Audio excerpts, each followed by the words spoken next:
All right, everybody, welcome to Base 10 Montessori. My name is Teresa, and this is my official live public live stream.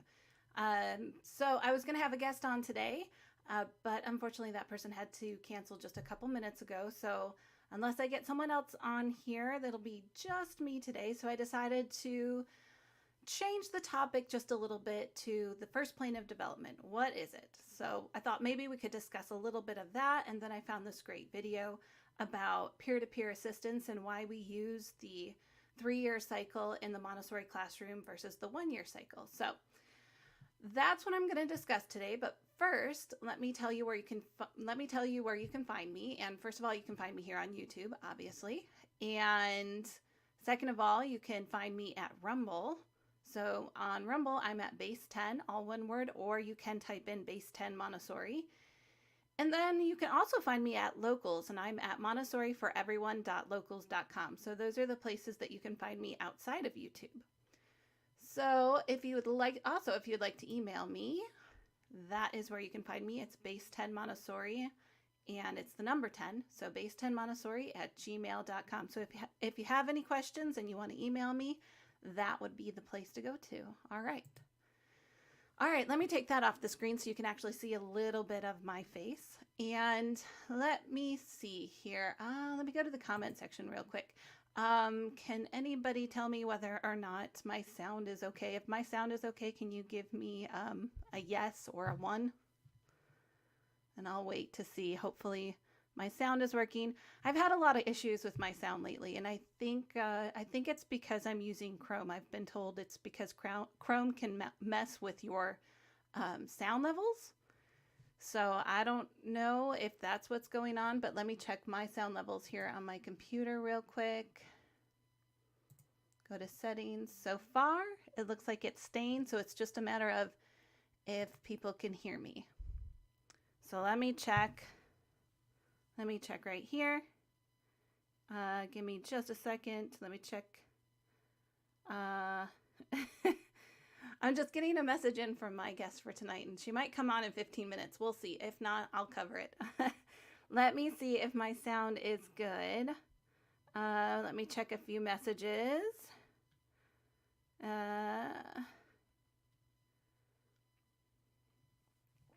right. I'm not seeing that you can't hear my sound, so I am going to, let me share my screen for a second. Are my comment sections not working? Let me see. I don't know. I'll have to figure that out. That's one thing I haven't figured out. Let me see. Let's go in here.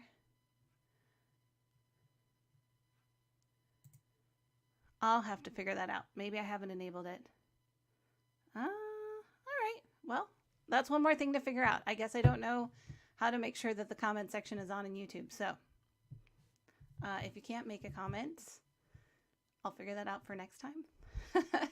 All right. Anyways, let's move on to a little bit of background information. I made this lovely PowerPoint. And by lovely, it's actually quite boring. I didn't do any bells or whistles for it. It's very simple. All right, let's see. Let's start at the very beginning. Actually, I can't do it full screen because I just remembered I don't have a second monitor. So I have to be able to look at it right here. And let's do the 3-year cycle. Actually, let me wait on the 3-year cycle and see if my friend's going to come through, because which one should I do first? I could do... Okay, so I can do, well, let's get into this. I think it would work. Yeah, let's go ahead and do the slideshow from the beginning. All right, so the 3-year cycle, that's what ultimately we're going to discuss today. But first, I need to give you some background information. If you're not familiar with Montessori, then you're going to need to know a few terms that we like to throw around. And the first thing that we talk about is the plane of development. So in Montessori, our students spend 3 years in a classroom before they move to the next classroom. And since I teach primary, so that the primary age group is the 3 to 6 age group. And the children in my classroom will spend all 3 years in that classroom before they move on to the first through third grade classrooms. And the reason why we do this, and we do this through all of our 3-year cycles for all of our age groups, is because of the plane of development. So the plane of development, it's defined by their development, and it's categorized by the creation versus consolidation phase of the plane of development. So in this plane of development, it spans from the first plane spans from 0 to 6 years. So it's every 6 years. And that first plane of development from the ages 0 to 3, we call that the creation phase. And from ages 3 to 6, we call that the consolidation phase. So in the first 3 years, the child is creating himself. And then the next 3 years, the child is consolidating what he's created. So here is a quote by Maria Montessori to help you think about it just a little bit further. And it says, "Our method has been based on the fact that we have been guided by the manifestations of children at different phases of growth. Each of these may be considered a level or a plane. On each different level of life, there are different needs and there are different manifestations." So basically, every 6 years in Montessori, we know that the child is going to change, and there's going to be something different happening in each of the 6 years. And because of that, we have to meet their needs a little bit differently. And I think if you have a child at home, or if you have several children at home, and you can see them each in the 6-year cycle, and you can kind of see this shift in how they are, you might be able to see this naturally, like when they, I had a head of school say when they turn 6, or when they start losing their teeth, that's when they get into the second plane of development. So they spend all this time creating themselves, and then when they get into the second plane of development, they start falling apart. So you start to see these physiological changes, you start to see these emotional changes and these psychological changes. So these 6-year marks are really important in the Montessori method. And Maria Montessori said the most important period of life is not the age of university studies, but the first one. So the first plane, that's the 0 to 6 age group, the period from birth to age 6. And the reason why she said that is because there's so much development going on between the ages of 0 to 6 that what a child is capable to learn, what they're capable to acquire, the skills that they're able to acquire in the first 6 years is more than what you could do at the university level. And because of that, because of their aptitude for gaining skills and for learning in that 0 to 6 age group, it should be considered far more important to the child than the university level. So here's the first plane of development, and that's the one I'm really going to talk about today because that is the one I'm trained in. And that is, again, the 0 to 6-year-old age group. And the notable characteristics of the first plane of development is the absorbent mind and sensitive periods. So these two terms, absorbent mind and sensitive periods, are something you're going to hear a lot about in this first plane of development. And it's going to affect everything really that we put in the classroom and everything that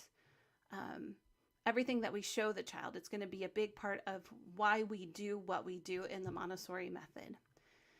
Like I said before, we have the creation stage and the consolidation stage in each 6 years of development.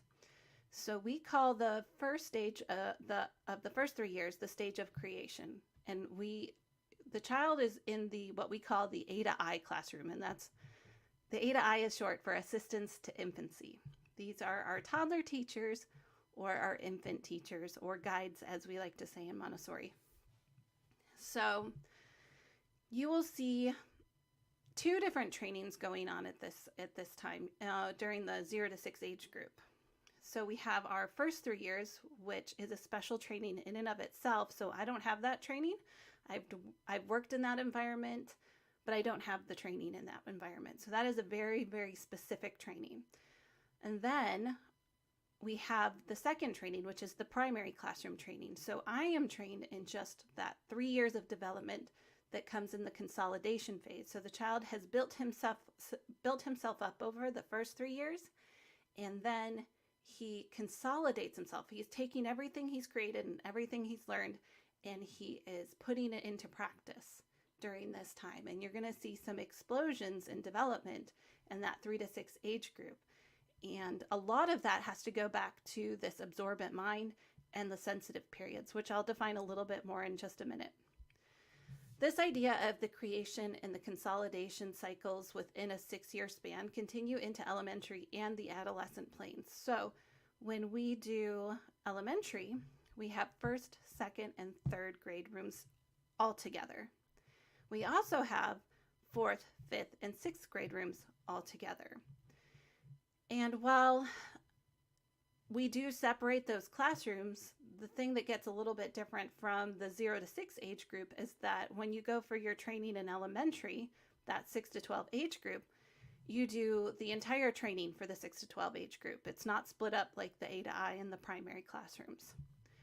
And one of the beneficial things about that is that it really helps the guide to be able to give as many lessons as the child needs. So not only that, though, the guides in the elementary classrooms for their training, they also have a little bit of the primary training, so that if a child comes into their classroom and they're not quite ready, then they should have a little bit of training for that first plane of development child as well.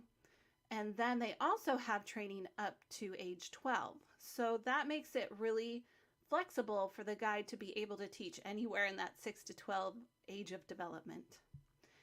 And while sometimes we teach the same thing in an elementary environment as we would in a primary environment, let's say there's a child that isn't progressing academically, we would not just go back and teach them primary level lessons, because the child in the second plane of development is very different, right? They are different socially, they're different psychologically.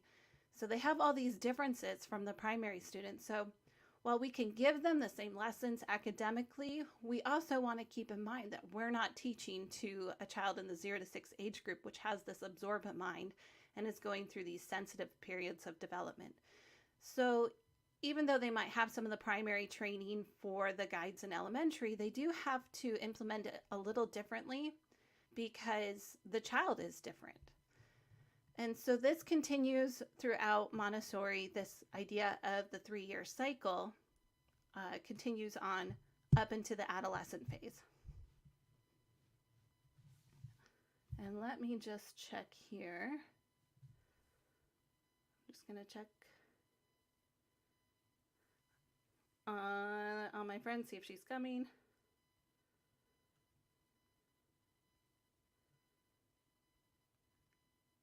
Still figuring out this StreamYard stuff for the first time. So we have this first plate of development, and then we can get into the absorbent mind. But before I get into that, because that's kind of a big discussion, let me just make sure that everything's still looking good, since this is did my camera freeze up? Let's see. I can fix that. Let's see. You see that? Now I can fix it totally. Let me see if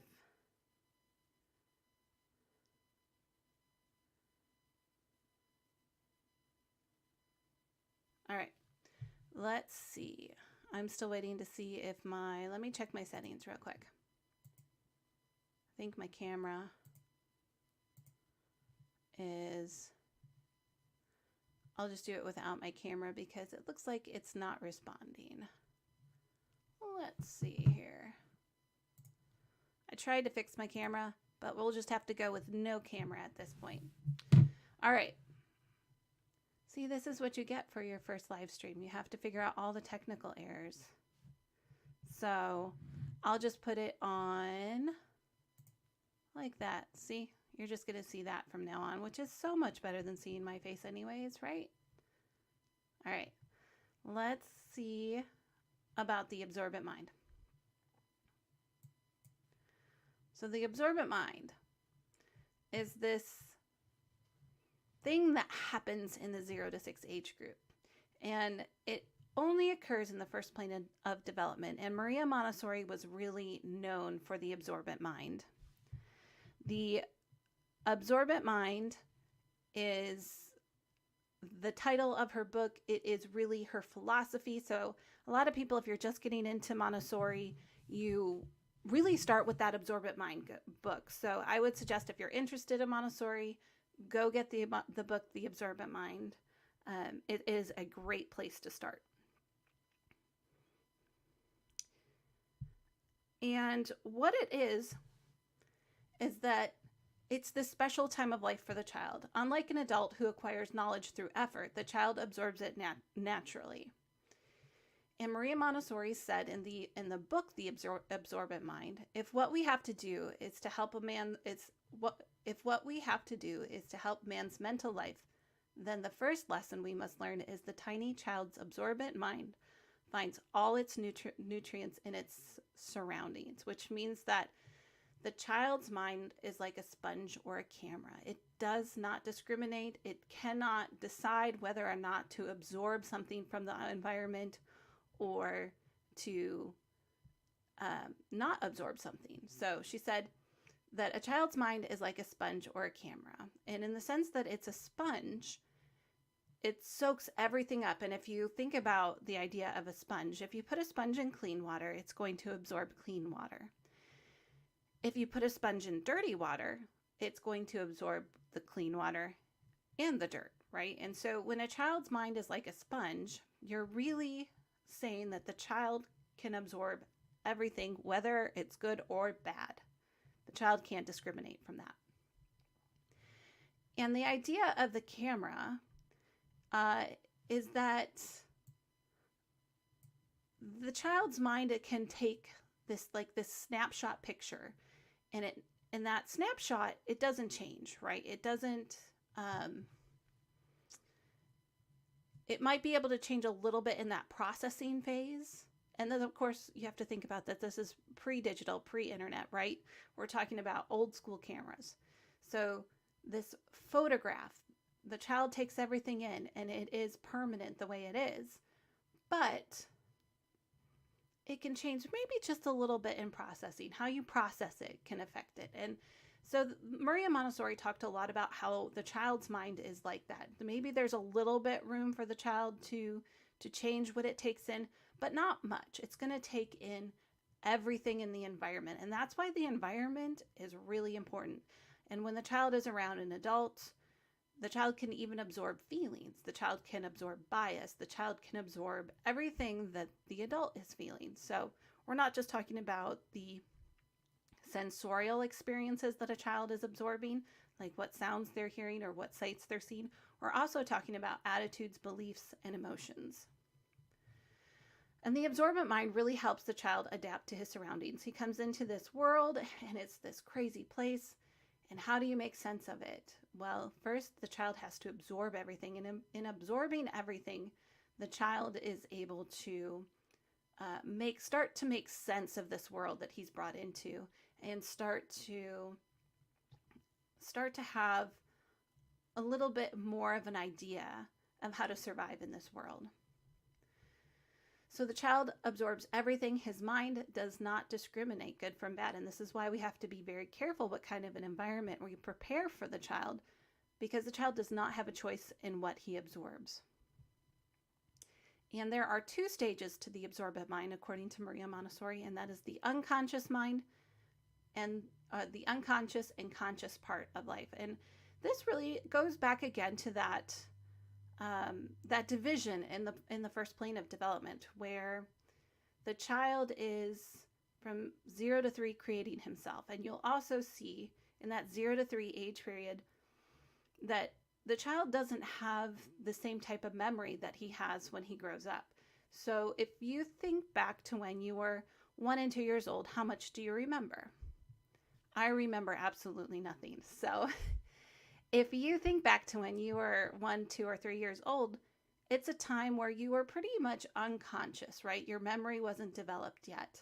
And we have a special word for that, and that's called, that time period is called a spiritual embryo, and it's where your mental state is being fused to your physical state. So that consciousness is being built up. So during that 0 to 3 age group, the child is doing a lot of things in an unconscious way.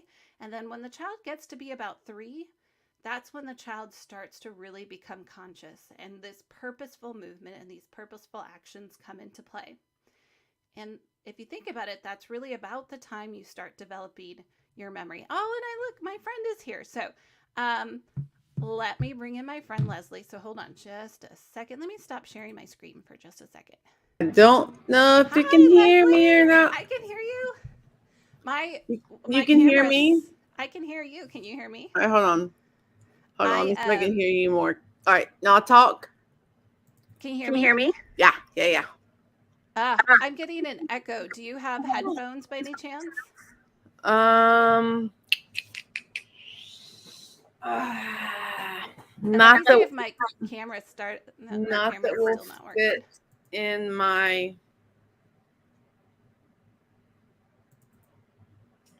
thing. No. And for some reason, my camera stopped working. Hold on, let me see. Okay, I'll mute you for just a second if you want. All right, I'm going to try and restart my camera while we're getting everything resettled here. First official live stream, so this is how it goes. Let me see. For some reason, this camera is just not working. I hope it didn't die, because I just bought it recently. Should have gone on my iPhone.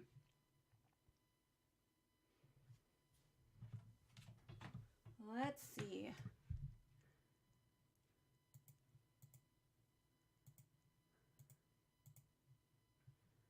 I just don't think this is this. Unfortunately, I cannot get my camera to work, sadly.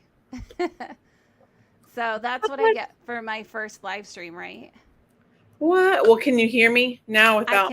I can totally hear you. Absolutely. Okay, good. Oh crap! Hold on one second. Okay. My coffee. I was just going through the first plane of development. I was just talking about the absorbent mind. Okay. And I was going to talk about a little bit about sensitive periods. And then I thought that might be either a good time to start on the first plane of development, or we can switch to, I found this video from Montessori Guide that does that peer-to-peer video that's really good about the importance of the multi-age group. All right. Hold on 1 second. I have my...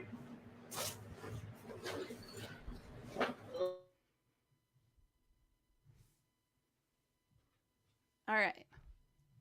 We'll get there, people. It's always got to be a rough start to your first live stream, unless you're already really good at it. But we'll have to call my dad's going to call in 1 minute, so. Okay, do you want me to mute you? Yeah, I'll let you know when. Okay, sounds good. So anyways, I was just talking about how the absorbent mind doesn't discriminate between what it takes in. Mm-hmm. And whether or not you give it like a sponge in clean water versus dirty water, it's going to absorb everything. And that's why it's so important to, of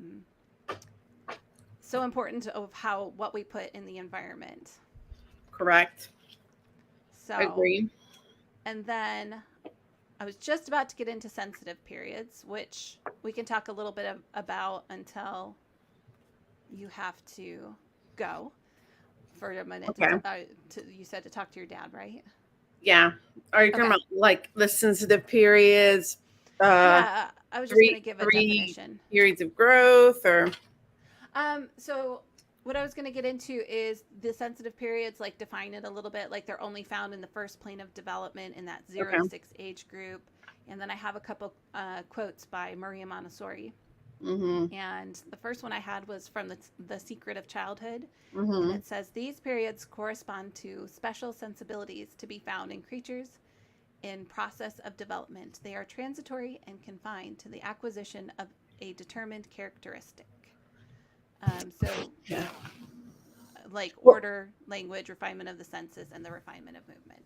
yeah. I was reading the Absorbent Mind on my vacation for the past week, and I knew already been over that, but like one of the things that like I found like so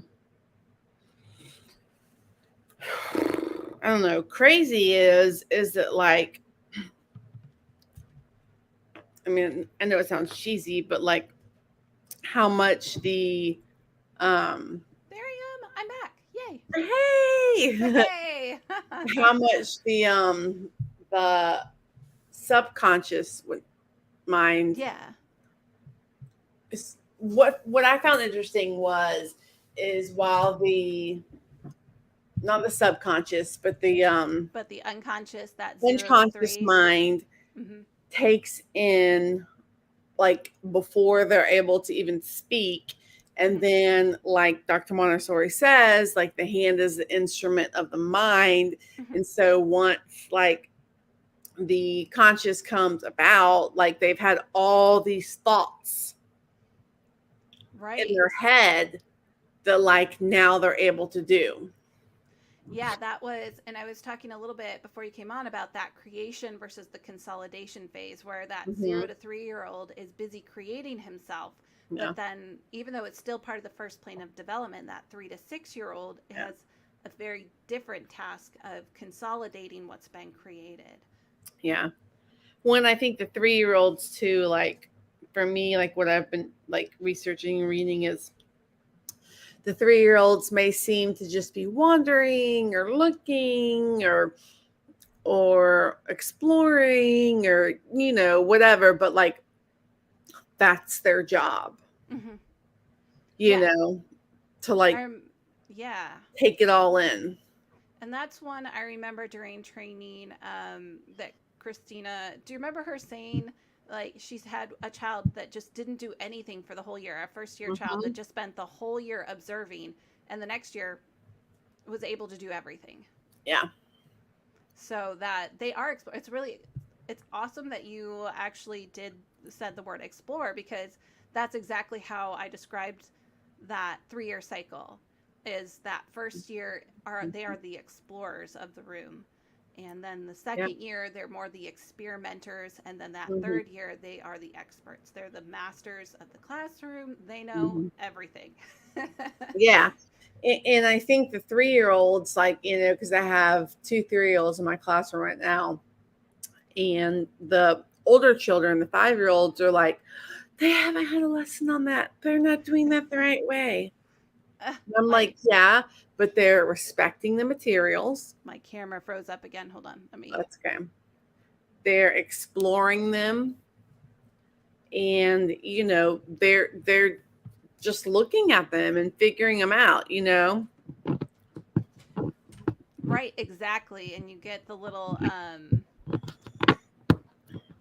you get in that sense of order, that sense of you can't do this because Mm-hmm. that's just not how it's done, right? You still, and especially as they get into, well, I guess let's back up first. So that when we have a Montessori classroom, and I had already previously described, we really believe in this 3 year cycle, that the children Yeah. come through the 3 year cycle. And then we start off with these 2.5 year old children, 2.5 to 3 year old children that come in our room. Right. And then they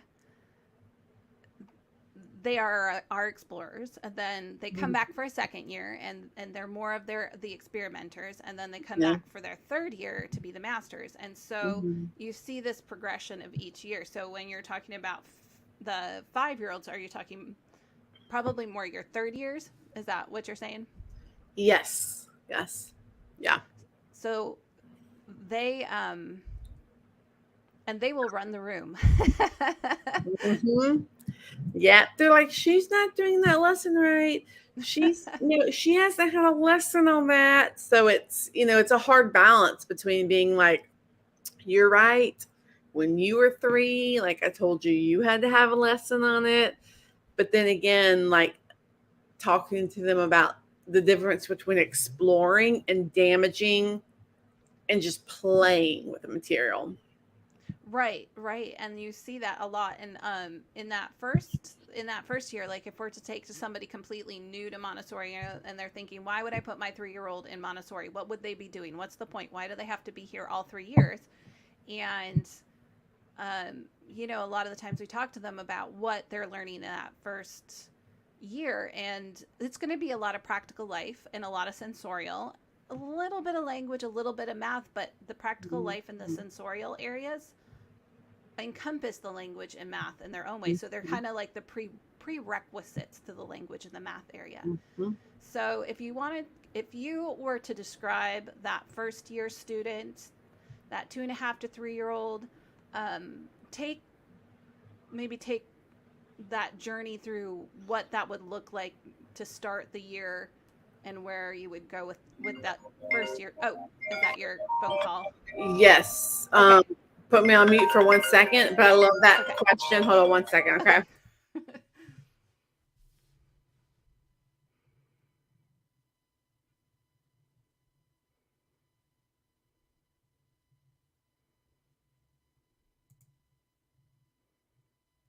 All right. So while she's busy doing that, and I will go ahead and talk about what is the practical life area. The practical life area in the classroom is where the child will get a lot of their first lessons, and it's meant to mimic the home environment.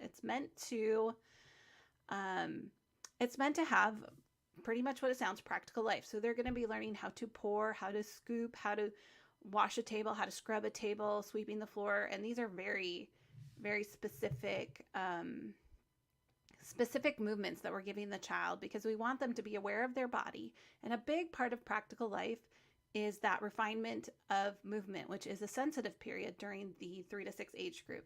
So the refinement of movement is that sensitive period that the child goes through. And if they miss this window of opportunity to develop the movement, then it doesn't come again. They're going to have to work even harder to develop it later on. And in the practical life area, they're learning how to be independent. They're going to learn how to expand their concentration. They're going to do a lot of works that cross the midline and do a lot of development of the hands. So when they're doing these really specific pouring exercises, they're really developing their pincer grip for writing. They're developing the hand. They're developing strength. They're developing coordination. And there's something that happens in all of our practical life works that's called the point of interest. And that is, there is a particular point in an activity that will call to the child, that will mesmerize the child, and it'll make the child want to repeat that work over and over again. And that repetition is really key to the 3 to 6-year-old environment, because that repetition leads to perfection, and that self-perfection. It's not perfection that's imposed upon by the adult. It's perfection that is following a natural path that comes naturally from the child. The inner teacher of the child is calling and saying, you have to perfect this skill so that you can develop. And so we call that the inner teacher for the child, when nature gives a natural path, that you just see this thing happening, not just in one child, not just in children in a certain culture, but you see it universally. And also in practical life, there are a logical order of steps. So when they're doing a work, let's say it's the work of scrubbing the table, there has to be a certain amount of order. You don't end with making tons of bubbles. You end with rinsing the bubbles off and drying the table. So there's that logical order that you follow. So that logical order is part of the mathematical mind. And so that is why we consider this a preparation for math. And so when a child comes in and you're saying, I just see them scrubbing the table, what's the big deal? Why do they need to be here all 3 years for that? Well, part of the problem of missing those key important moments is that sometimes you miss out on developing concentration. You miss out on that logical sequence, that sense of order that the child needs, and also that opportunity to adapt. Because if they come in a little bit older, it's not quite as easy for them to adapt as it would be for a 2.5 to 3-year-old. Also, there's something about that practical life area that really helps the child become independent in a way that if they learn these skills later, they're a little bit harder to do. And we really want that child to be able to be shown a work and then be able to get that work out, use that work as many times as they need, and put it back. And all these skills build to the point where the child is able to do things without the help of an adult. Like I could give an example of buttoning, the button frame. The button frame allows the child to repeat doing the buttons, putting the buttons together, loosening the buttons. So that button frame the child might practice over and over again until they can button. And that's in the practical life area. Same with the zipper frame, zipping up, zipping down. And all of these works in isolation are given to the child, and a lot of them happen in that first year, and that allows them to become the leaders in their third year. And if they miss that in their first year, if they come in a little bit later, sometimes it's a little bit more difficult to have that mastery or feel like they have that mastery over it. Let me see if my friend is back. Hold Are on. you ready? Can you hear me? I can hear you. Are you ready? Hold on. Yeah, I gotta find where'd the video go? Hold on. Oh, did you lose the video? I might have. I appreciate you helping me out so we can figure this out for the first time. Sure. Aha. There. All right, can you see it? Yeah, we switched my dad's birthday till 6. Oh. Instead of 5:30. So okay. Anyway. Okay, so you were going to describe like what you would tell a parent about that child in that first year of development and coming into that classroom. Yes. So one of the biggest things I would tell the parent's child is definitely like this is their year for exploring. They are going to spend a lot of time in practical life and sensorial. And also a lot of time learning from the older children. Like, for me personally, like depending on the child, most of my works are not off limits to any child unless they are damaging the materials. Mm-hmm. So if a 3-year-old wants to explore with the binomial cube and they do it respectfully, like I'm totally fine with that. But I also would tell my parents that I don't really start math until 4 years old. Mm-hmm. But that doesn't mean they're not getting math. That doesn't mean they're not seeing math all around the classroom. And that the purpose of a 3-year-old is orientation. Mm-hmm.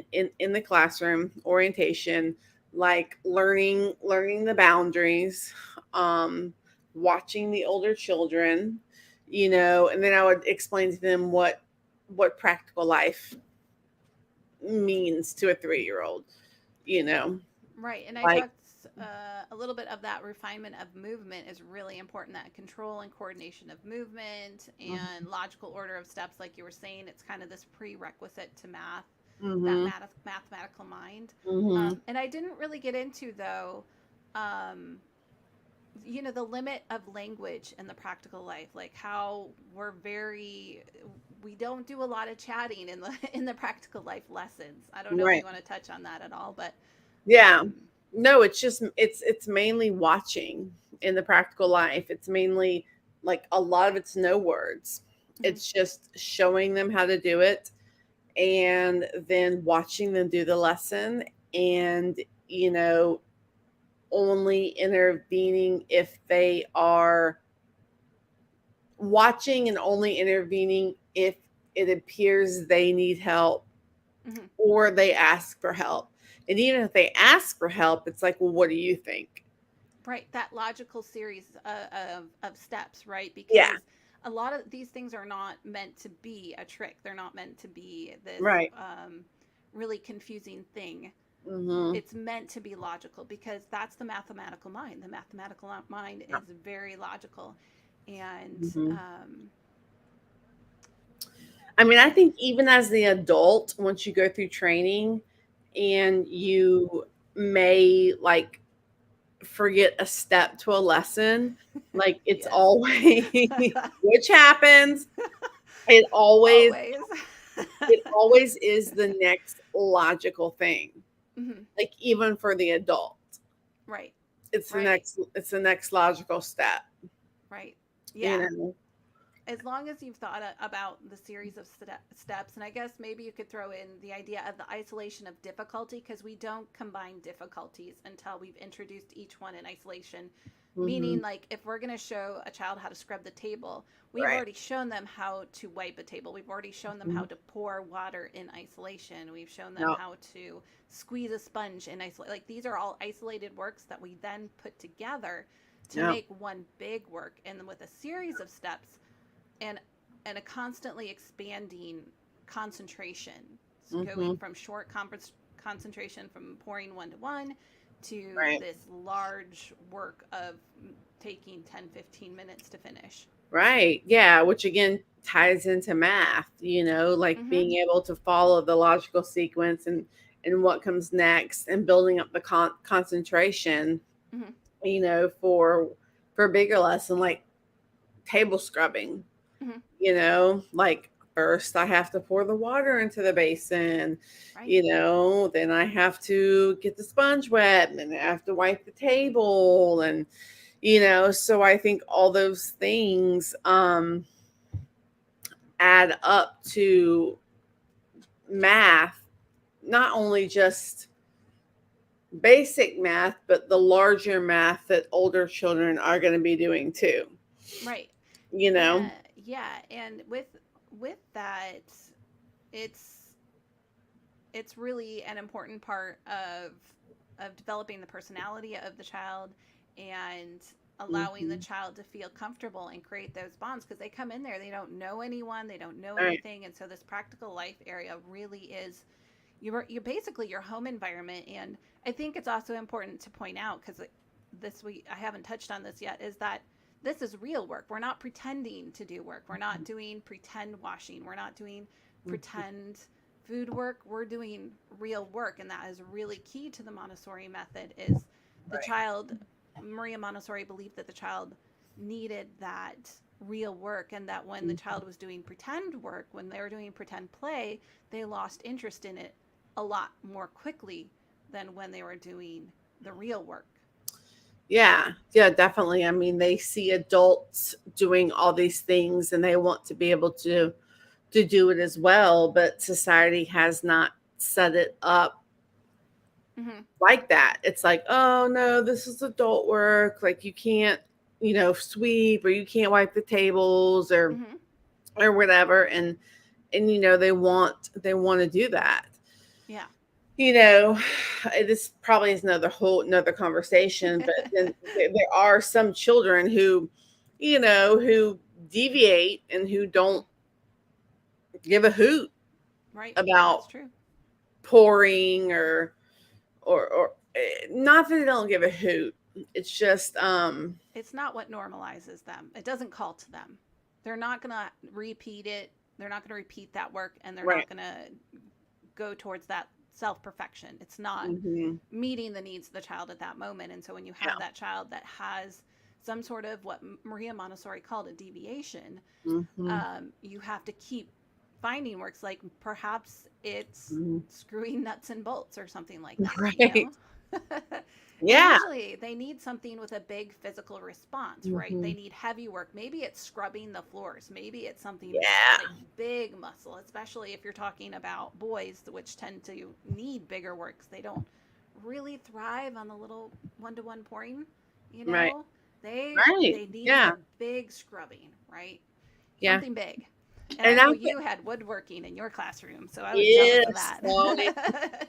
Sawing, sanding. Well, and personally, like from my experience too, like if you get a 2.5-year-old, early 3, like those are the ones who are going to gravitate more towards like the pouring of the grains, the pouring of the water, the scooping, the spooning, and then they come back around to it Mm-hmm. when they're like 5 or 6.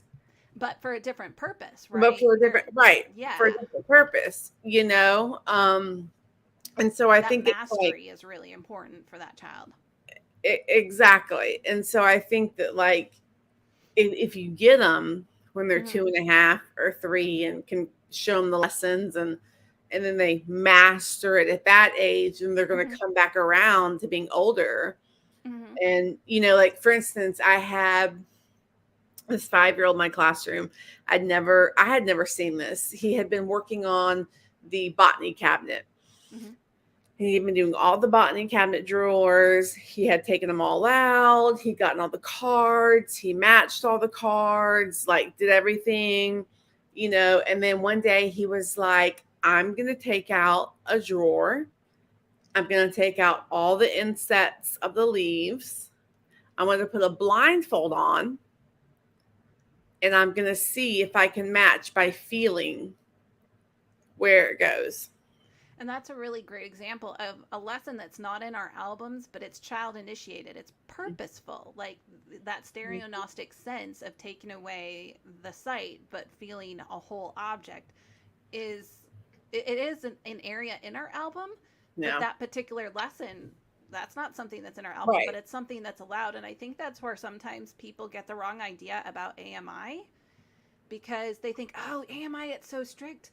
No, we just want to treat our materials with the purpose they intended. And if the Right. child finds a new way to explore those materials in a way that fulfills that purpose Yeah. for it, then it's allowed. You know, as soon as Right. you understand the purpose behind it, there's a lot of flexibility in the AMI classroom that I think sometimes people don't understand or misunderstand. Yeah, I mean, definitely like a variation. He was also the other child who was able to take the brown stair and pink tower and get them out together and realize that they match. There's something, yeah, there's Yeah, something that matches. And that's one I always get tempted to show the child because I know I in know. AMS there's a lot of cards that show you how to work with them together. In AMI, you're supposed to wait for the child to I recognize that. know. And I'm very impatient with that the child, it's really hard. And I don't know, maybe it's just because it's really hard to let that child discover that naturally. And sometimes when you take over a room where a teacher has not allowed a child to do that exploration with the materials, you keep on thinking, well, is this ever going to happen? Will the children ever understand that? Yes, I showed you one way to do it, but as long as you're respectful, you can do a lot of things with these Right. materials. Right. And I think that comes with larger classrooms because, you know, I only have 5 kids right now. But in like my old classroom, I had 25. Right. And, you know, the more children were working with the sensorial materials, you know, in different ways. And so the younger children were able to kind of see and explore. So I think, you know. Yeah, and I think that goes back to that the importance of that 3-year cycle as well, right? That it really comes at different phases where you're seeing different things. And the Montessori Ideal, and I want to put quote unquote ideal because we don't live in Montessori land, we live in reality, and we rarely get anything according to the ideal. But ideally, the Montessori classroom should be 10 first years, 10 second years, and 10 third years. It should be a well-balanced room. And we don't always get that. And sometimes when we see rooms that aren't working, it's because one of those elements is way out of balance. And really, Maria Montessori really focused on that scientific method, that scientific experiment of what makes an ideal classroom. Yeah, for sure. So, do you want to see if we can watch a little bit of this peer-to-peer learning video? I want to see if this works. And sure. It's pretty good. It's 9 minutes. We don't have to watch the whole thing. But I think this maybe shows a little bit more of what we're talking about, gives a good demonstration of it. Let me see if I can bring it up. Trying all these things for the first time. And let me see. Can you see? Are you able to see? Uh-huh. Yay. Okay. I'm getting a little bit of an echo, so let's see. I'm going to play the video. Let's Mhm. put ourselves on mute for just a second, and so that way it won't interfere. I have Let my me phone see. on. Can you find it? Or I can do it for you if you want. Stop, mic, cam, edit. Yeah, put me on mute. Okay. Let me see.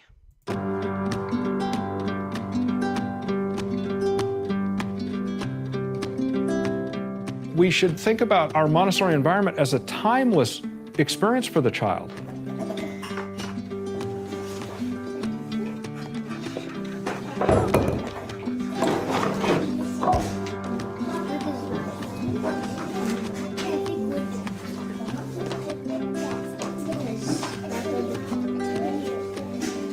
They have 3 hours in the morning to work. We don't want to interrupt the development that's going on amongst the group of children. So what we really want is an adult and lots of children, and the ability for those children to work with each other. So that mixed age group is tremendously important in this process.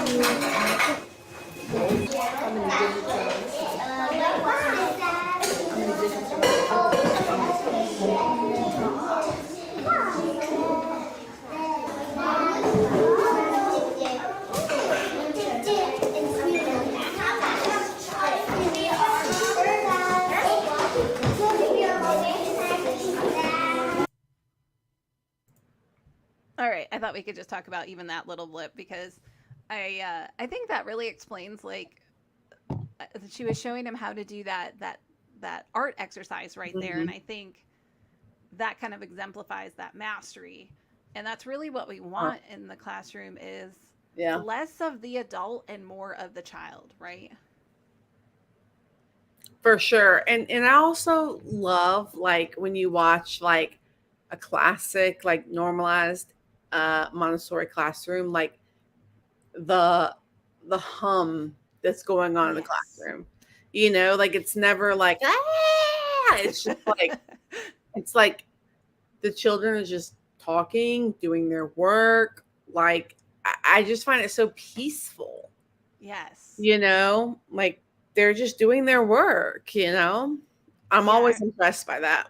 When I remember when I was, because I came from an early childhood background into Montessori, and I remember I was required to observe when I started substituting at a Montessori school, and I'm like, I have no idea what's happening, but it is so beautiful. Right? It was peaceful. I'm like, I don't understand any of this, but I want to know what this is. It's true. Like when I visited that school in Aruba this summer. Oh, yeah. You know, she was AMI trained and got her master's from Loyola. And like it was perfection. Like she had a chair and like all the children were working. Like they would come to her if they needed her. They had a blind child in the classroom who was choosing lessons on his own. Like the children would notice if he needed help, but they wouldn't like step in if he didn't need help. Like it amazed me. It amazed me. So much better at that than adults are. Yeah, like there was, you know, it appeared to be 2 snack tables, and each child who was done with snack was sweeping up the floor, wiping their placemats. Like no one had to tell them. Like it was just.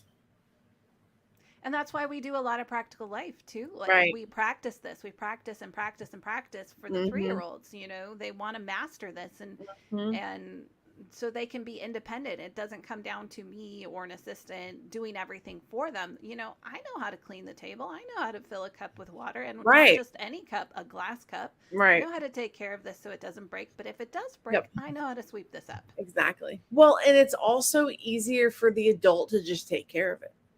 Yeah. You know, if they're like, so much oh, easier. Yeah. oh, like I can do this quicker. Like, don't worry about it. You know, like, and I have to stop myself a lot of times Mm-hmm. and being like, no, they know what to do. It may take them a little longer, Exactly. but like they've had the lessons, they know what to do. Yeah, and sometimes, you know, when a lesson kind of goes awry, it leads to another lesson. Like, oh, now I Exactly. see this mess has now arisen, so I have a lesson for that too. Great, let's go on Yeah. to the next lesson of how to clean this up. Or sometimes you have to call in another friend, another peer, to help with Mhm. it just a little bit. Do you want to watch a little more of the video? Or Yeah. Yeah, let's do that. Okay.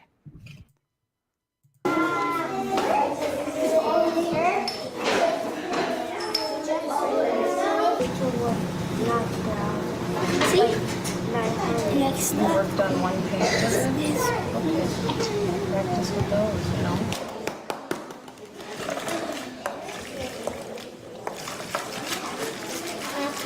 Gigi, check back later. No, she's observing us. One ad. It says one ad. I'll hold the door for you.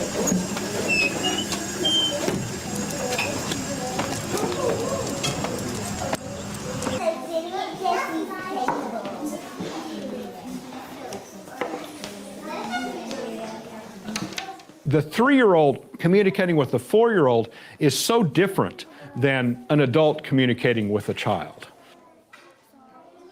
The difference in life experience is a third of their life between a 3-year-old and a 4-year-old.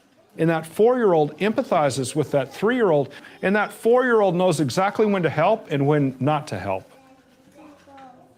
I've seen so many 4 or 5-year-olds helping a 3-year-old do something, and that 3-year-old struggling to carry something, and they never touch the item until they really need to. They're there to help, but they never intrude. I need this one. So there's not much to in here.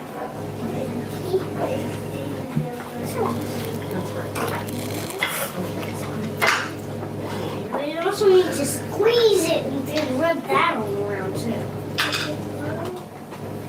An adult goes over and takes a hold of it and says, oh, let me help you. And that 3-year-old needs the experience of the struggle so they can perfect their movement.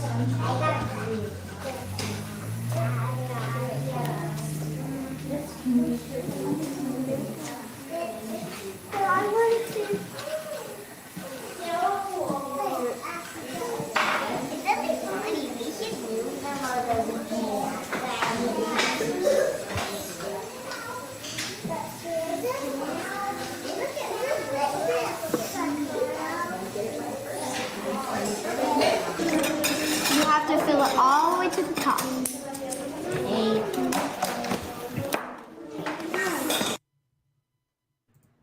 Anyways, I could watch that all day long. This is Me my too. kind of TV right here. I know. And then but- me too. And these are beautiful classrooms. We don't all look like that when we start out. Right, right. This takes years of work to achieve. It's true. And that's okay, you know. I mean, it does take years.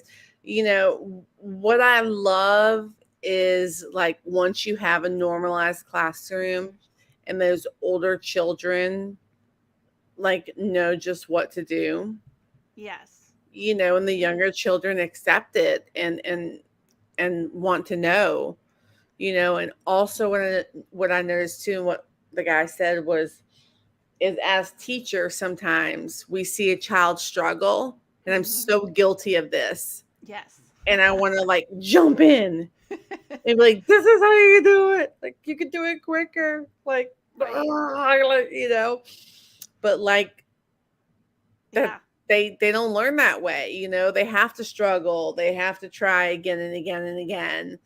Right. You know, if you remove the struggle, you remove the quest for self-perfection in the child. You know, and this is where it gets into what Maria Montessori called the development of the will, And Mhm. if the child doesn't develop his will, it gets suppressed for the adult's will. Yep. And that is not a normalized child. We don't want the Right. adult will to become the child's will. We want them to Right. develop their own personality and develop their own will and their Mhm. own resilience to be able to handle anything that comes along. So, Yeah. but anyways, I just thought this was a really good video that kind of gave a good visual to what's going on with that 3 to 6 environment, and Right. why is that multi-age group so important. And I think this really shows the confidence and the independence that the children have as they Mhm. grow, Yeah. and that mastery of the classroom that they have. So Mhm. I guess if anybody wants to look into it further, it's at montessoriguide.org, and they have a video library there. And I just wanted to show you real quick. Let me Mhm. see. Have you been to this site before? Mm-mm. Oh, where is it? Oh, it's so good. It has so many good videos, but I wanted to show you. Mhm. Where is it? There. Our Look. girl. We might have to watch this video sometime. It's We Dr. Sylvia. This is our trainer. We will. Oh, I love her. So maybe our next live stream we can do the Okay. personality of the child. We can listen to Dr. Sylvia and absorb it and just say, Yeah. if you like it, that's the way it is. If you don't like it, Yeah. that's still the way it is. Where it is. Exactly. I'd also like to watch some videos of like classrooms who, Oh, yeah. I don't want to sound like negative, but who like need help, so we could like point out things like, Yeah. oh, this is what should be done instead, or not Right. in a judgmental way, just like see how this Critical analysis. critical analysis, like how this What? teacher is breaking breaking their concentration, or the child's breaking their concentration, or I'll look for some videos. Also, I wonder, we had to watch that video from Dr. Haynes about when to intervene with a child because they're not concentrating, or they're playing, or they are concentrating, when to interrupt and when not to interrupt. So yeah, I don't know. Maybe there's just videos. I'm sure there's lots of videos on YouTube I could probably find of people doing all sorts of things. I'm sure we can find something. so many things. But yeah, I just figured I just wanted to show you Dr. Dubovoy's on here, and so maybe we should dedicate a whole discussion just to Dr. Dubovoy. I know, As long as it's not math. We'll just dump these out. I'm still shocked we don't have that the changing game that 2 of my coworkers have, and I'm like, wait, what? You Like, have this what? Say what? Right. Okay, well, I gotta run, Okay. but Yes, I know you have plans. do you on Wednesday still? Yeah, we can do that. Or Does anybody else want to join us on Meredith can't, but she said Okay. if we will let her know in advance, the only day she can't do is Wednesdays. Okay. Faith said if we let her know in enough advance that she would be happy to. I think we should have a grammar night just for Faith. Yeah. I also have a friend at work who's in elementary. I love it. Let's do elementary. Okay. She could help us Done. with that. Let's do it. I also want to reach out to a couple more of my friends. It's hard to get people to have the courage. You're the first one to have the courage to come on. So you win. You win the gold star. You've done it. You were the first guest. And from here on out. Why don't you make a list or a schedule Yeah. of the times you want, and then I can pass those out, and if they can't work, then we'll rework it. That sounds good. And That I think sound yeah, I just have to get to know people's schedules. So if they want to email me, like or you can send them my email, and I'll try to, if I can find out when people are available, then I can figure something out. I'm pretty flexible right now. I'll send you Meredith and Rihanna and Faith's.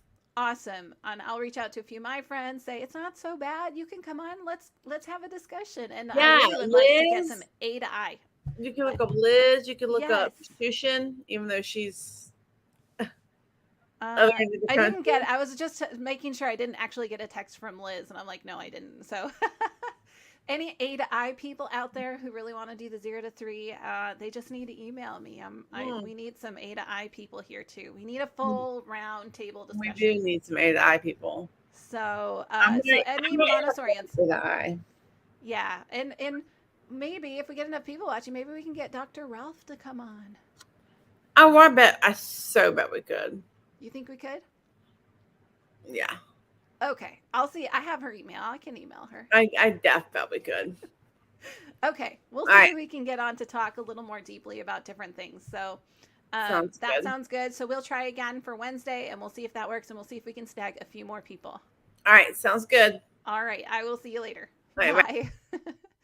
All right, everyone. Thank you for joining me for my very first live StreamYard stream with another Montessorian. And let's see. I'm sorry that my video didn't work for part of it, but it's all part of the learning process. So we'll get better at this. We're going to try again for Wednesday. So I will keep you updated. Until then, don't forget to like, share, comment, and subscribe. And I will see you again at some point this week. I'm not quite sure yet, but we'll see if it's Wednesday or not.